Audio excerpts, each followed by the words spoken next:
Caught my boyfriend secretly having friend dates with my sister, and now my mom defends their betrayal like it's normal. I, 20F, and my boyfriend, 29 male, I will call him Ryan, have been together for about a year and a half now, and up until recently I always trusted him, maybe blindly and naively looking back on it. I started losing that trust a few months ago when an ex of his, I will call her Anna, found me on Instagram and DM'd me what was basically the dreaded "hey girly" text. I knew about Anna because they were pretty serious in college and he and his mom had both told me stories about her. I was told by Ryan that they ended their long-term relationship because they wanted different things with life. He said she wanted to settle down and he wasn't ready. I believed him, but Anna told me that they actually broke up because after 4 years together and talking about marriage she found out he had been cheating on her almost the whole time with no remorse. Apparently they had rekindled some time about a year before and Anna thought he had grown as a person, so they were considering meeting up and possibly getting back together until he randomly ghosted her. She found my account through his and pieced together by our photos that I was the reason he ghosted her. She provided multiple screenshots and the timestamps are all during the same time frame me and him started talking. He was talking to us both and entertaining us both up until the same day. He asked me to make things official. I don't know why she didn't tell me sooner or if she had just found out, but I never asked even now because I don't know if I even want to know more.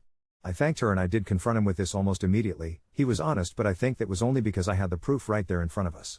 He admitted that he was talking to both of us and another girl because he was single then and he had the right to. When I pointed out that I told him I wasn't talking to anyone else very early on in our talking stage and he could have told me then, or better yet stopped talking to these other women if he thought we were so serious, he got very defensive and said that I was making this out to be something it wasn't and said I was acting like he was a cheater.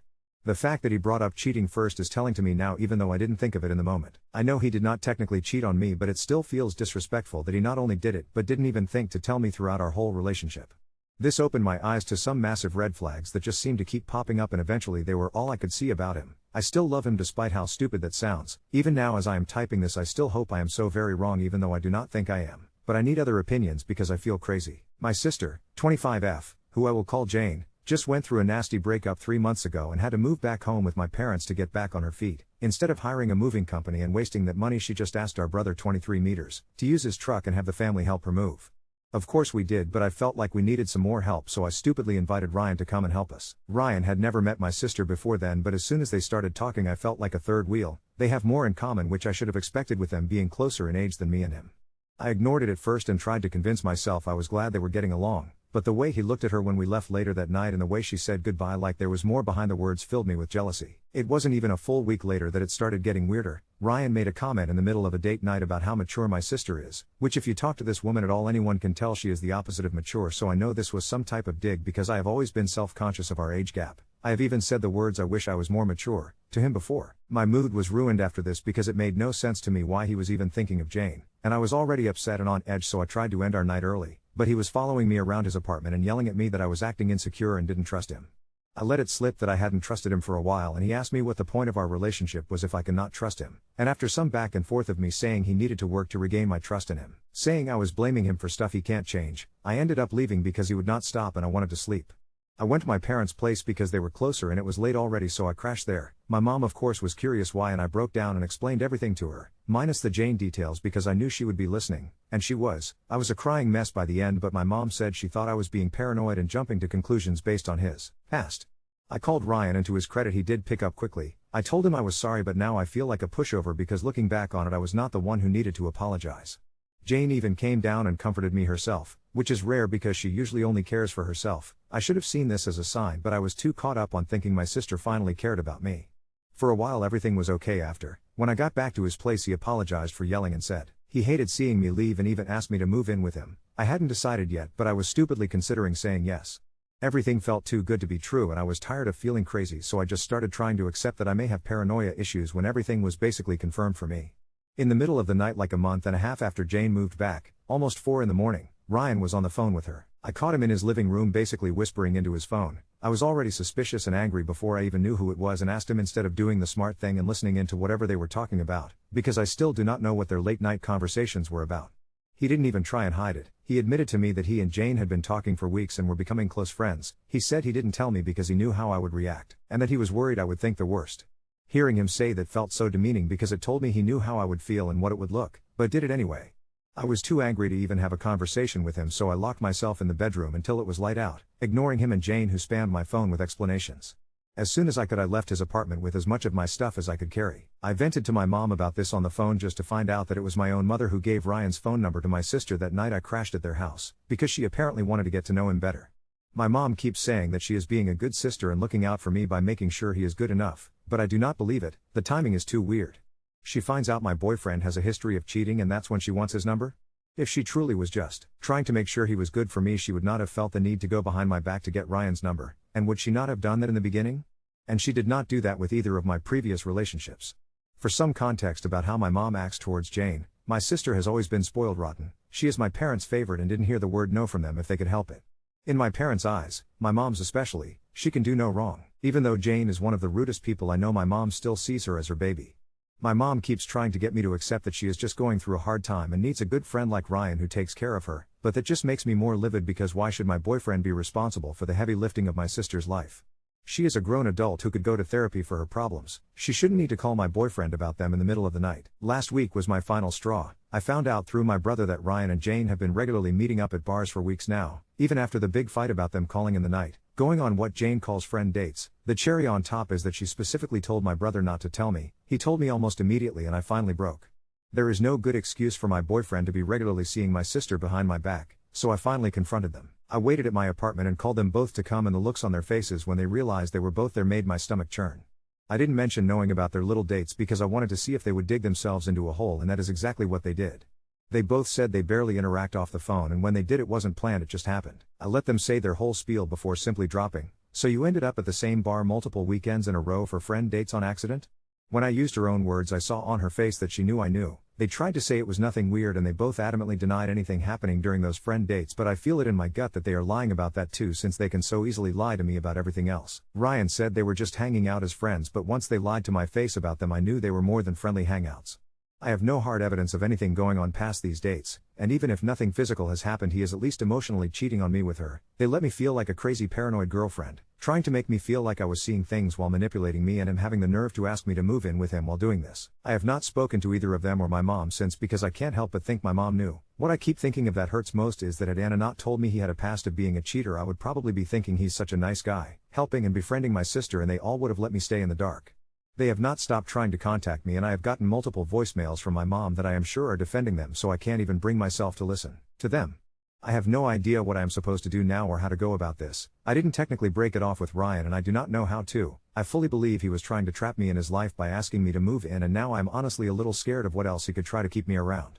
My brother said he would gladly break it to him for me, but I don't know if that is the mature thing to do, and I keep having to beat myself up mentally for missing him. Am I jumping to conclusions like my mom thinks, or does it seem like he is emotionally cheating with my own sister? Update 1. I decided to cut ties with Ryan and I have gone no contact with my sister and my mom. The day after I posted my initial ADA, I took some of you guys' advice and I broke it off with Ryan through a careful text that said, more or less, I do not believe nothing happened between you and my sister, and I won't stay in a relationship with someone who would break my trust. Like that. Even if nothing happened, you lied to me about seeing her, went behind my back to be with her, and hurt me all for someone you barely know, for someone I am supposed to be able to trust. I do not want you to text or call me, and I do not want to see you again.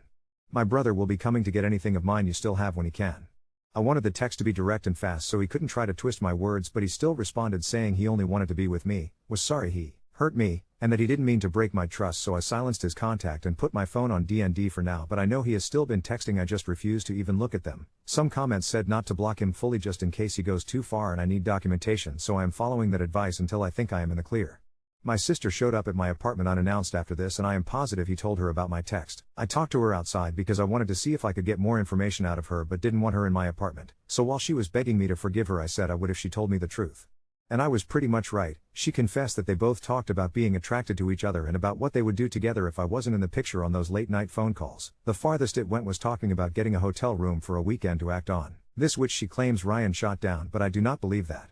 She said nothing physical ever happened and they went on those friend dates to live out a fantasy they were never gonna act on, which I think is bullshit.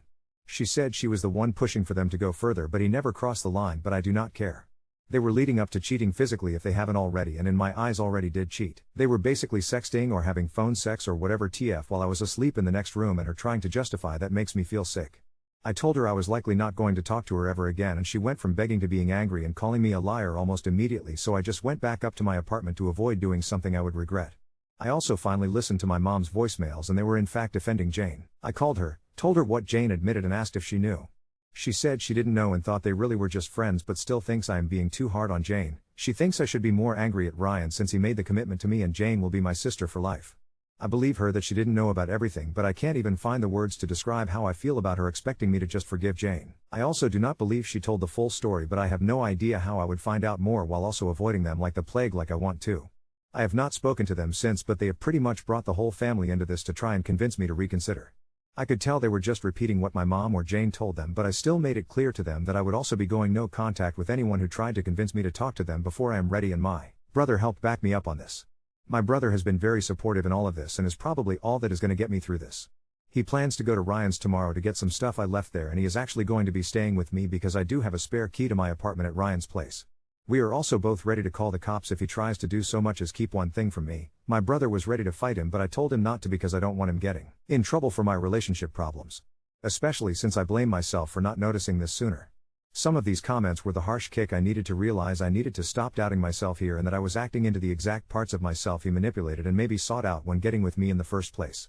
Other comments were some great advice that really helped me, and I really appreciate those, especially for those of you pointing out how great my brother is. He has always been one of the best people I know and is my best friend. He really is an amazing guy to everyone, not just me. Our sister has kind of always been our biggest bully, so he knows how she can be, and even he is surprised she went this far. He also agrees with me they might be more together than they're saying. He never liked or trusted Ryan and didn't like us dating because of the age gap long before I realized he is a boss, and I should have considered that a while ago. I do not understand why or how I was so blind.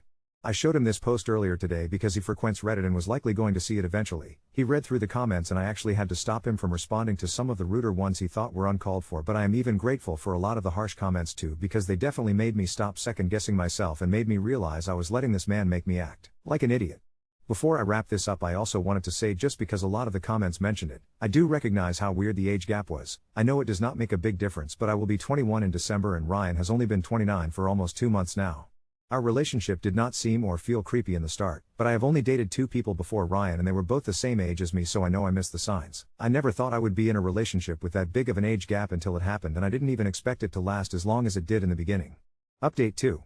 I am gonna update this even though it is kinda anticlimactic. My brother was able to get my things from Ryan pretty easily, but he did try to keep my key by saying he didn't know where it was. It has been in the same place since I started staying over, but he got it from him after some threats. That confirmed to me that I was right to be scared he would do something if I was alone. He tried to get my brother to pass on another apology that was basically the exact same bullshit he has said every other time, so nothing new there, and me and my brother finally had a good laugh at how dense he is, and we really needed that. My mom and Jane are both blocked. Ryan is not yet because I am still worried I will need to go to the cops with the texts he has sent after I told him to stay away. I explained this in a comment on my first update, but I want to say it here too. The extended family that tried to get me to talk to Jane were lied to. Jane told them I was assuming and wouldn't let her explain herself, but me and my brother made sure they knew the truth, and now everything has blown up. They are not directly defending me, but I don't expect them to. I am just happy they know the truth. Jane texted my brother to tell me her and Ryan have not talked since then, and she deleted his number to get me back in her life, but if that is true, I think it is more because everyone except my parents see her for who she is now. Also, that should have already happened if nothing was going on between them. They stayed in contact the whole week I was trying to figure out if I was crazy, and that alone is disrespectful. My brother agreed to help me snoop for more evidence at some point when we are ready, but we are both going to be taking a giant step back from this whole thing for now because I do not want my brother to be suffocated with them trying to contact me through him. We are gonna ignore it all weekend as if it is not happening and just do stuff that makes us happy, since it is clear we are all we've got. Update 3. I really thought after the last few days that there wouldn't be anything else to say for a while because I was set on ignoring all of them and just breathing. And then this weekend happened like it heard me say that out loud and took it personally. Me and my brother did the whole pretend none of this exists for 2 days plan. We went to the flea market and he kept trying to get me to adopt this old, ugly ceramic rooster for my kitchen that he swore was so me just to make me laugh, and for a second it did feel normal. Then on the way home my phone started going crazy with those alerts that pop up about an unknown AirTag moving with you.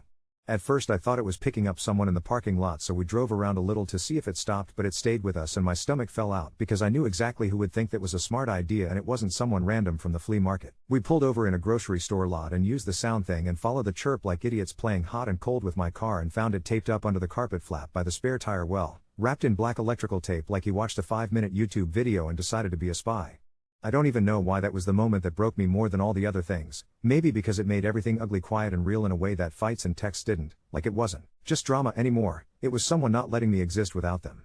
We called non-emergency, and when the officer came out I was shaking so bad I kept dropping my wallet trying to get my ID.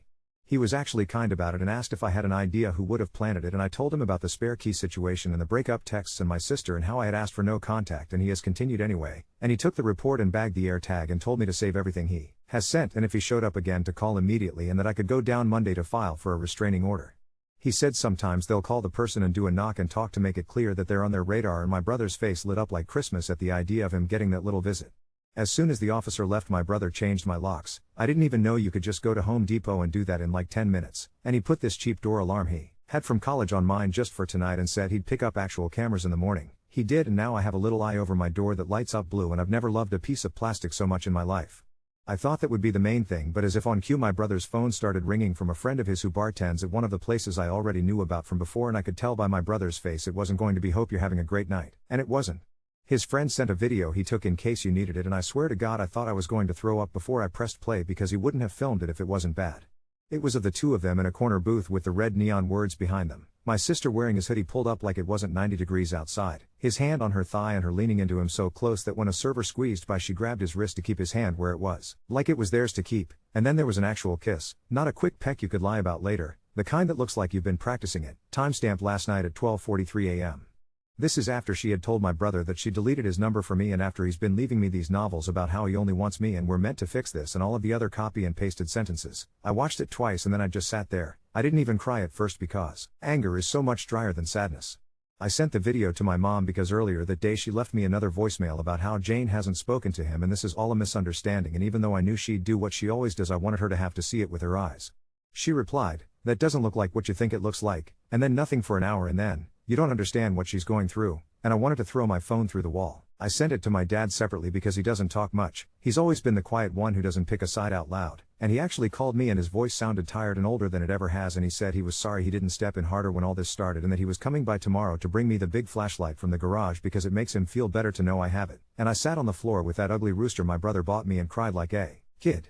I guess the police really did do the knock and talk because this afternoon there was a short little cluster of knocks that wasn't my brother's, and the camera showed him there on my stairs with a grocery store bouquet and a gift bag doing that look he does when he's about to cry in a way he thinks will look good on him.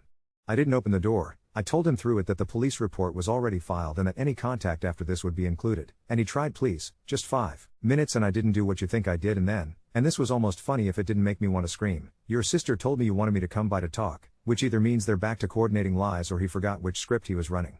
My brother got home halfway through and Ryan could hear him in the hall and got this bravado out of nowhere that lasted until my brother said through the door that if he didn't leave he'd be leaving with the police, and then he backed down and put the bag and flowers on the doormat and left in this dramatic slow walk like someone was filming him. There was a sealed envelope in the bag with a handwritten letter that started with "To the love of my life" and ended with "Please don't ruin what we have over a mistake," and in between was a lot of "She kissed me first and I was being a good person for your family and you know how vulnerable she is right now," and one sentence where he literally wrote, "I can't help it if people want me," and I laughed out loud in this awful sound I didn't know I had in me because I guess honesty found him for a second. I didn't keep the letter, my brother photographed it and we slid it into a Ziploc, and it's in the same drawer as the AirTag Dixie cup like it's toxic waste, which I guess it is, just the emotional kind. Somewhere in all of that I got a message from Anna again. She apologized before saying anything, which made me want to hug someone I've never met, and she forwarded me a text thread from a number I know is his that started the morning after I sent him the breakup text, where he wrote to her that he made a mistake choosing someone who isn't on his level, and maybe we should finally get that coffee and talk about us like he's a man with empty calendar squares and not a human wrecking ball. She said he tried to love bomb her for a day, and then when she didn't respond he sent her a paragraph about how she's cruel for leading him on, and then, an hour later he texted, "Actually never mind. I'm sorting things with my girlfriend, she's being dramatic," and that was 2 days ago. I don't know why seeing that helped, but it did, because it made it impossible to lie to myself that there was something special in me that he couldn't do this to. He would have done it to any girl who loved him enough to listen to him when he said things like, "I can't help it if people want me." I did go down this morning and file for a protective order, and I have a temporary one until the court date in a couple weeks, which feels like someone finally flipped the light on in a room we've all been stumbling through. The clerk was kind and told me what to expect, and my brother sat in the waiting area and pretended to read a car magazine from 2018 but kept looking up every time a door opened like he expected Ryan to walk in. The officer who took my report called me in the afternoon to say they'd spoken to him and advised him and that if he shows up again I should call immediately and that the AirTag is logged as evidence. After we left the courthouse my dad came by with a flashlight and a can of pepper spray that your aunt swears by, and he didn't say much because that's not his way, but he hugged me for a long time and told me he was proud of me and that he'd told my mom he wasn't going to argue with her about this in their house. I don't think I've ever heard him say something like that directly, and it meant something I can't really put into words. He also told me in a quieter voice that my mom had tried to organize a sit-down at my parents' tonight to clear the air and he cancelled it because he knew what she was going to do and he didn't want me walking into a room where I was already outnumbered before I even sat down. I didn't know I needed him to choose me until he did. Jane, because of course she did, tried a last-ditch Hail Mary and texted my brother a screenshot of her blocking his number like that was some grand gesture and then wrote me an email that said she is in therapy now and understands boundaries and this wasn't about you. And then in the same breath she told me I need to look at the parts of myself that make me sabotage relationships, which is a sentence I'm sure a woman with a 3-session punch card with a therapist told herself in the mirror. The email had a line in it that made me go cold. She wrote, "I only went by your place last Tuesday to talk because I thought you'd be home after your nail appointment, which I never told anyone because I make those appointments on the app and go alone, and the only person who would know that is someone who has been watching me go in and out or watching me on Life 360, which I don't have, or someone with an air tag pinging my movements, so now I have confirmation that the tracking wasn't just he panicked and did something stupid one-time error, it was them keeping tabs on me like I'm their show." I forwarded that sentence to the officer and added it to the packet for the court. I'm not going to pretend I haven't had moments where I miss the version of him I invented for myself when this all started, because the brain is rude and grief is weird and it keeps trying to trick me with some highlight reel from the beginning, but every time that happens there's a ping on a phone or a video or a letter where he calls my sister vulnerable with his hand on her thigh that drags me back to the real. I also can finally say I don't feel crazy anymore, which is wild after all of this, like getting the carabiner of keys back in order after they got dumped on the floor. I signed up for a waitlist with a therapist in my area that my coworker recommended and I will be starting with her when she has an opening in 2 weeks, and my brother is moving his stuff into my second bedroom until I feel. I don't even know the word, safe feels like a big one but I think that's it. He made us spaghetti last night and then set up the camera app on my phone so it sends me a little notification when the blue light blinks and it sounds like a tiny bird and it made me smile. I fell asleep without music on for the first time in a while and when I woke up the first thought wasn't him. I'm not going to see my mom for a while because I don't have the energy to teach her how to be a mother to me while I'm trying to relearn how to be someone separate from all of this, and she sent me a third message this evening about family being forever, which I want to believe but not at this cost. I will always be grateful my brother is mine and that my dad remembered there's more than one child in the house. I don't know what Ryan and Jane think they're doing now that it's out, maybe they're telling each other it's romantic to burn down a life together, but it's not my job to watch them stand in that fire. I used to think I needed to catch them to end it so it would feel justified, and then I realized being done doesn't actually require the other person to understand why. I'm done because I am, and that's enough. Update 4. I thought filing would make everything smaller, like naming it would shrink it back into something I could put on a shelf and not the whole house, but the week after I got the temporary order stretched like chewed gum. On Tuesday my front desk buzzed me at work and said there was a delivery for me but they couldn't verify the sender and did I want them to sign. I don't get deliveries there and when I asked who it was she said he gave a first name and shrugged at the camera and guessed the flowers bag in his hand, and my stomach did that elevator drop because even pixelated he has a way of existing like he knows what looks good in frame. I told her not to sign, that I'd meet her in the lobby, and by the time I got down he had already left the bag on the desk and backed out the door like some sad movie, which would have worked on me a month ago if I didn't have a piece of paper in my tote that says he doesn't get to do that anymore. Security pulled the footage and printed stills. HR made a little file with staples and everything and I felt like I was holding a tiny student project of my life after, and I stood in the bathroom stall and cried for exactly 60 seconds because I didn't want him to get the afternoon too. The bag was full of snacks I used to leave at his place and a card that said we need to talk like adults and then he underlined adults twice like he taught the word to me. My brother came and walked me to my car after work and he did a lap of the parking lot like a feral cat checking fences, and then went quiet for a minute and said, he doesn't get this whole world, and I understood this whole world meant the elevator, the lobby, the tiny coffee cart man who says good morning, the places that should have stayed neutral. Later that night my dad called and asked if I could stop by for 10 minutes when my mom wasn't home, and I'm not going to lie, I almost didn't go because every time I turn toward that house lately I feel like I'm running toward a foghorn. He was waiting on the porch with the flashlight from the garage and a plain manila folder that made me think of report cards. Inside were 2 things, a printout of an email chain from his account that started weeks ago with my mom writing, here's the callbox code so she's not caught off guard if she's with him, and then sending Ryan the numbers, and then again the new code after the HOA changed it last month so you two can visit, and the second thing was a screenshot of a text from Jane asking my mom for the code again on Friday because he forgot, which is all it took for me to understand how easily I ended up with an AirTag taped under my trunk carpet. He told me he found them when he logged into the computer to pay bills and the window popped up, and he had already printed them before he even decided what to feel. He said, and it sounded like he had practiced this sentence for years and finally got to use it, that helping one child doesn't mean you hurt the other, and that he wasn't going to be the quiet one about it in that house anymore. I took the folder home and put it under the rooster on the kitchen counter because I wanted something heavy on it, and Harold, yes, he has a name now, my brother decided to christen him after he almost knocked him off the stove reaching for pepper, is ugly but dependable. I met Anna for coffee because she asked if we could, and I wasn't sure until I was sitting in the booth and she walked in wearing a jean jacket that made me feel like I knew her even though we had never touched the same table before. She brought a little stack of papers tied with string like we were in a movie where the spies exchange notes in plain sight.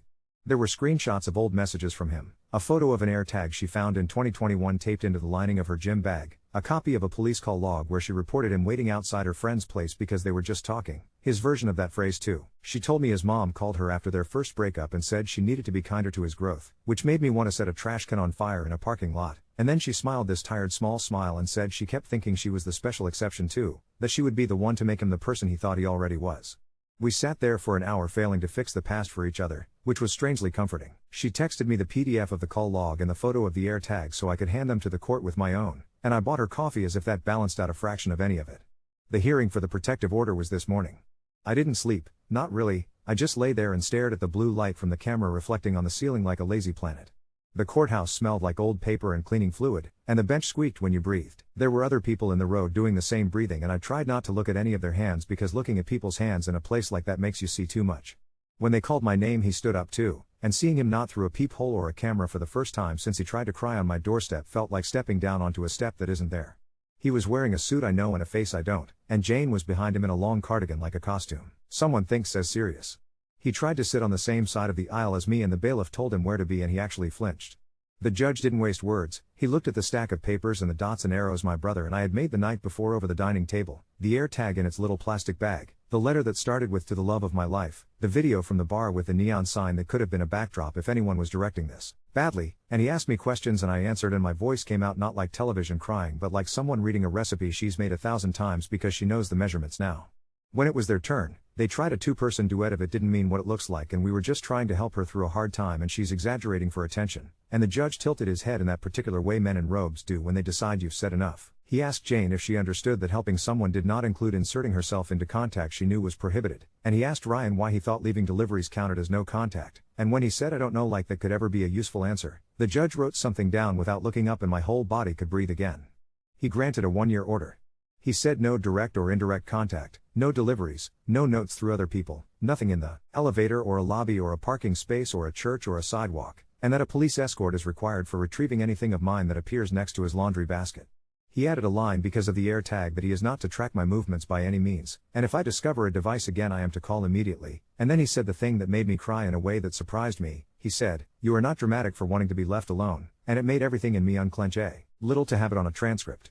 We walked out and a victim advocate with sensible shoes and a voice like a warm washcloth took me to a small office and gave me a packet and circled a number and said if he shows up even with a smile I call, I don't reason, and I nodded like a bobblehead and wanted to hug her and also never see anyone again. In the hallway, because of course, Jane tried to step toward me and do this theatrical whisper that probably sounds like an apology in her head, and the bailiff's arm extended in that lazy arc that means no, and she looked small in a way I've only ever seen her look when she lost something she expected to be handed. My mom wasn't there, which is its own kind of choice, but my dad was, sitting on the end of a row like a man who wandered into a play and ended up knowing all the lines.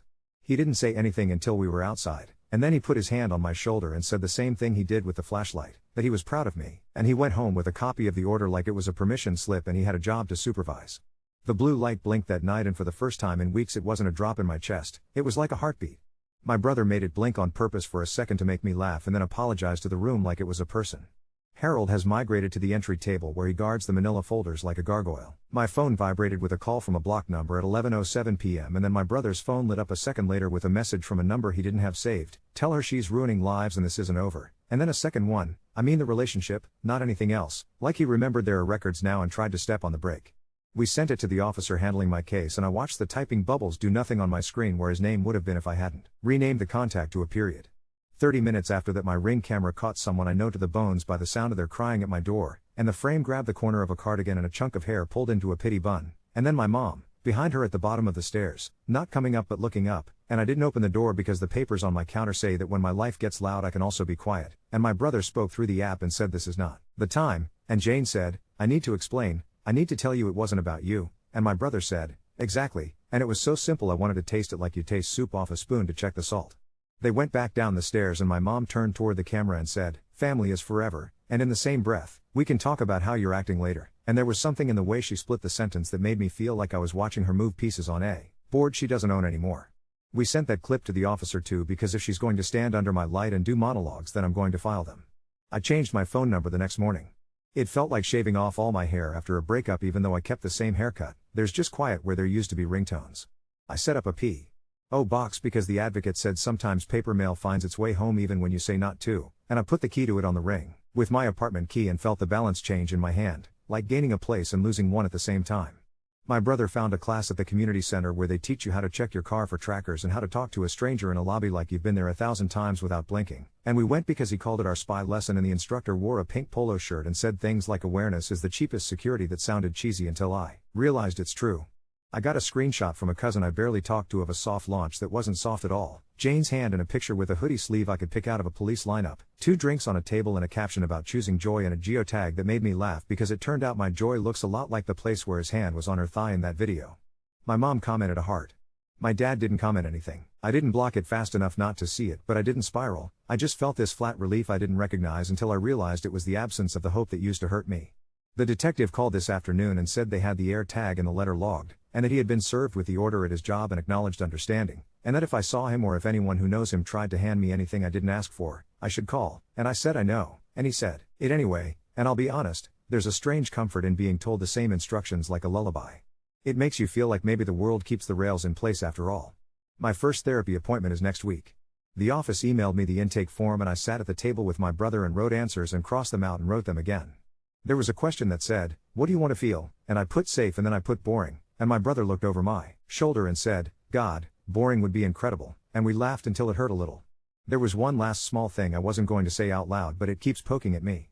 In the bottom of the manila folder my dad sent me were 2 old school photos, one of me with a crooked headband and one of Jane with marker on her sleeve, and on the back of mine in my mom's handwriting it says my sweet, my soft heart, and on the back of hers it says my sunshine, and I stared at those words for a long time, and I don't know why, but I took a pen and on the back of mine under soft heart I wrote also steal, and slid it back into the folder under Harold.